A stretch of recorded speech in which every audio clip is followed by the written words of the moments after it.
ลองจินตนาการดูครับวินาทีที่องค์อวตารผู้ดีบักจักรวาลกลับกลายเป็นมหันตภัยเสียเองหลังจากที่นรสิงห์ฉีกกระชากรหัสอมตะของฮิรัญยกสิปุทิ้งจนหมดสิ้นระบบที่ควรจะกลับคืนสู่ความสงบกลับเกิดอาการลัดวงจรครั้งยิ่งใหญ่ที่สุดในประวัติศาสตร์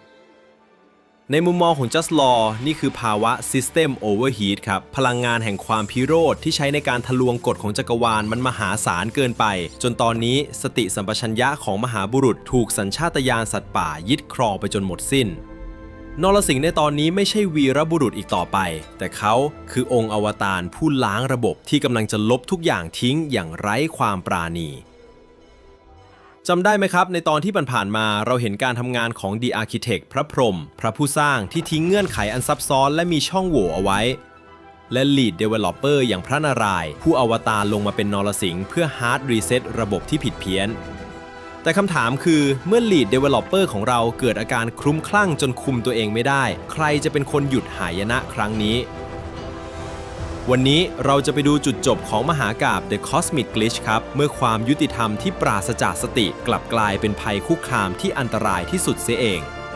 จึงถึงเวลาของ The Auditor หรือผู้ตรวจสอบสูงสุดที่จะเข้ามาคลี่คลายมหันตภัยครั้งนี้ด้วยรหัสลับ Control Alternate Delete นี่คือชุดคำสั่งพิเศษที่จะเข้าแทรกแซงเพื่อสั่ง Force Shutdown ความโกรธที่กำลังลัดวงจรและทำการเรียกสติของมหาบุรุษให้กลับมาทำงานปกติอีกครั้ง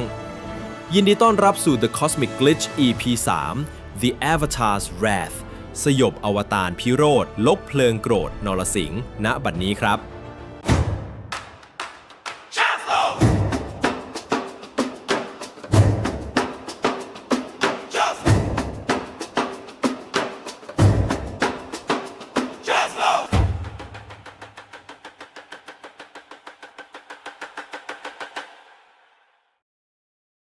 แต่ก่อนจะไปดูจุดจบของเรื่องนี้เพื่อนๆหลายคนสงสัยครับว่าทำไมเทวตำนานอินเดียถึงต้องเลือกใช้รูปลักษณ์ของสิงโตทั้งที่ภาพจำของคนส่วนใหญ่สิงโตต้องอยู่ที่แอฟริกาไม่ใช่เหรอจริงๆแล้วอินเดียมีเจ้าป่าเป็นของตัวเองครับนั่นคือสิงโตเอเชีย Asiatic Lion สัญลักษณ์แห่งอำนาจที่อยู่คู่ชมพูทวีปมานับพันปีและนี่คือเหตุผลที่รหัสของนรสิงห์ถูกเขียนขึ้นด้วยสัญชาตญาณสัตว์ป่าที่ดุร้ายที่สุดในแผ่นดินนี้ซึ่งความดุร้ายระดับนักล่านี่แหละที่กำลังจะกลายเป็นบั๊กที่รุนแรงที่สุดเพราะในวินาทีนี้ไม่มีใครหยุดเขาได้จริงๆครับแม้แต่ The Architect อย่างพระพรหมผู้ที่เขียนโค้ดพื้นฐานของจักรวาลใบนี้ขึ้นมาก็ยังทำอะไรไม่ได้ท่านพยายามจะส่งคำสั่งหยุดการทำงานหรือเรียกสติให้นรสิงห์สงบลงแต่ระบบกลับตอบกลับมาว่า access denied หรือถูกปฏิเสธการเข้าถึงทำไมถึงเป็นแบบนั้นก็เพราะนรสิงห์คือร่างที่ถูกออกแบบมาให้อยู่นอกเหนือกฎเกณฑ์เพื่อใช้จัดการกับยักษ์ที่เป็นอมตะแต่นั่นแหละครับคือปัญหาเมื่อคุณสร้างอาวุธที่ไม่มีอะไรทำลายได้วันที่คุณอยากจะสั่งให้มันหยุดคุณจะพบว่าคุณไม่มีเครื่องมือชิ้นไหนเหลือพอจะจัดการมันได้เลยในทางเทคนิคเราเรียกสภาวะนี้ว่า failed mitigation หรือการสูญเสียการควบคุมความเสียหายครับวินาทีที่ยักษ์ร้ายถูกกำจัดเหล่าเทพต่างปรากฏกายออกมาโปรยดอกไม้ส่งเสียงสรรเสริญยินดีที่บั๊กตัวนี้ถูกลบหายไปจากจักรวาลทว่าพวกเขากลับต้องช็อกเมื่อพบว่าตอนนี้ตัวเองไม่ได้อยู่ในฐานะผู้มาแสดงความยินดีอีกต่อไปแต่กำลังกลายเป็นเพียงไฟล์ข้อมูลที่กำลังจะถูกลบทิ้งอย่างไม่ตั้งใจด้วยเงื้อมมือของนรสิงห์ที่กำลังคลั่งความยุติธรรมที่ขาดการควบคุมคืออาวุธที่น่ากลัวที่สุดในโลกครับเมื่อความโกรธอยู่เหนือเหตุผลแม้แต่ Lead Developer อย่างพระนารายณ์ที่อยู่ในร่างนั่นเองก็ไม่สามารถกดปุ่ม Cancel ภารกิจนี้ได้จักรวาลกำลังเดินหน้าสู่จุดล่มสลาย System Wipe หรือที่ในตำนานระบุว่าโลกธาตุจะพินาศด้วยไฟประไลกันและในนาทีที่ความมืดมิดกำลังจะครอบคลุมระบบจึงต้องเรียกใช้มาตรการสุดท้ายที่รุนแรงและเด็ดขาดที่สุด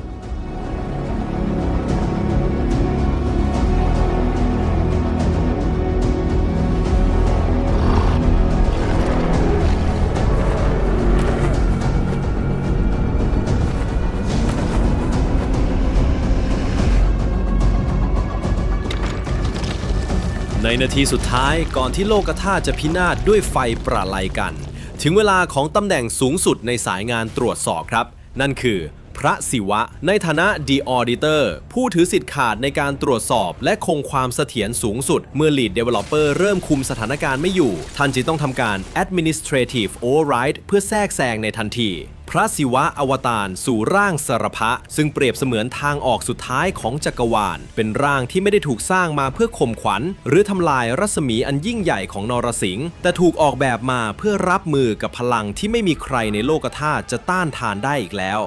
ร่างกายของสรพะคือสิงโตผสมนกอินทรีมาพร้อมกับ4แขน4ขาที่จะเข้าโอบอุ้มและล็อกทุกพิกัดความรุนแรงเอาไว้พร้อมด้วยปีกขนาดมหึมา2ข้างที่กางออกมาเพื่อบดบังรัศมีอันแผดเผาของไฟประไลกันและรักษาอุณหภูมิของจักรวาลไม่ให้พังทลายลงไปต่อหน้าต่อตานี่ไม่ใช่แค่การเปลี่ยนรูปลักษณ์ครับแต่มันคือการป้อนชุดคำสั่ง Control Alternate Delete ของจักรวาลเพื่อดึงอำนาจการสั่งการกลับมาอยู่ในมือ Auditor อีกครั้งสรพะไม่ได้ถูกส่งมาเพื่อสังหารพระนารายณ์แต่ถูกโปรแกรมมาเพื่อทำหน้าที่เป็น Emergency Task Manager เพื่อสั่ง Force Shutdown ความพิโรธที่กำลังทำงานผิดปกติและหยุดการทำงานของนรสิงห์ไม่ให้ล้างระบบไปมากกว่านี้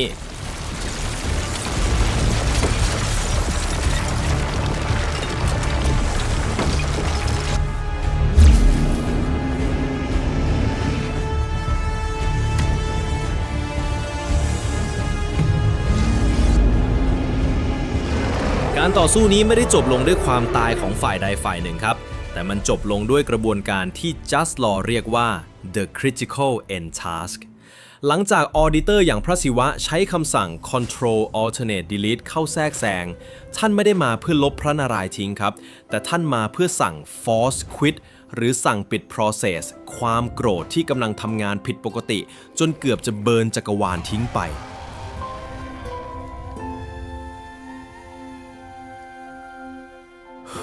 วินาทีที่สรพะสยบเพลิงโกรธนรสิงห์ลงได้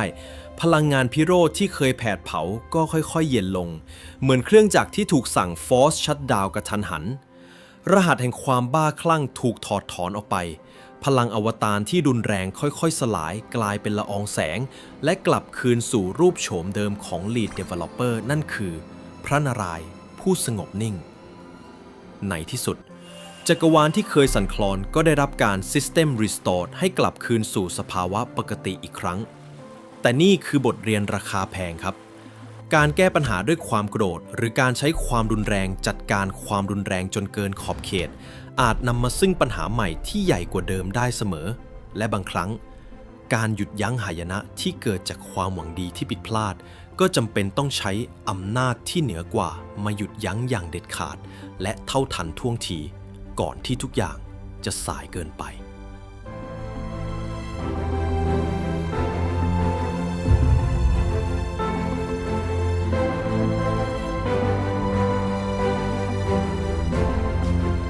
สุดท้ายแล้วเรื่องราวของนรสิงห์และสรพะอาจไม่ได้เป็นเพียงเทวตำนานที่เล่าขานกันมานับพันปีครับแต่มันคือกระจกที่สะท้อนการทำงานของโลกในทุกยุคสมัยตั้งแต่ระบบคอมพิวเตอร์ที่ซับซ้อนไปจนถึงระบบปฏิบัติการที่เรียกว่า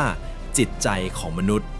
ซีรีส์ The Cosmic Glitch สอนให้เราเห็นความสำคัญของคำว่าสมดุลผ่านบทบาทของมหาเทพทั้ง3ตำแหน่งที่เราได้ถอดรหัสกันไป The Architect พระพรหมผู้สร้างที่ทำให้เราเห็นว่ากฎเกณฑ์ที่สร้างขึ้นด้วยความหวังดีก็อาจมีช่องโหว่ที่คาดไม่ถึงได้เสมอ The Auditor พระศิวะผู้ตรวจสอบที่พิสูจน์ว่าอำนาจที่เด็ดขาดนั้นจำเป็นอย่างยิ่งเพื่อใช้หยุดยั้งวิกฤตและรักษาความเสถียรของระบบเอาไว้แต่บทเรียนที่ยิ่งใหญ่ที่สุดในซีรีส์นี้คือตัวละครที่ทรงพลังที่สุดอย่างนรสิงห์ตัวแทนของ The Lead Developer ครับเขาคือกระจกบานใหญ่ที่สะท้อนให้เห็นว่าความยุติธรรมหากใช้โดยปราศจากสติมันจะเปลี่ยนจากเครื่องมือที่ใช้กู้โลกให้กลายเป็นอาวุธที่ทำลายโลกเสียเองนรสิงห์ไม่ได้แพ้ใครในจักรวาลครับแต่เขาเกือบจะแพ้ให้กับความโกรธของตัวเองชัยชนะที่แท้จริงในตำนานนี้จึงไม่ใช่การปลิดชีพหิรัญยกสิปุแต่มันคือการ end task ความบ้าคลั่งเพื่อกลับคืนสู่สติได้ทันเวลา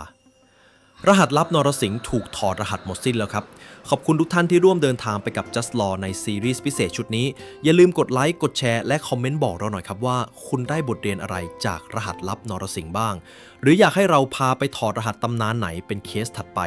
สำหรับวันนี้ System Restored ระบบเป็นปกติแล้วครับสวัสดีครับ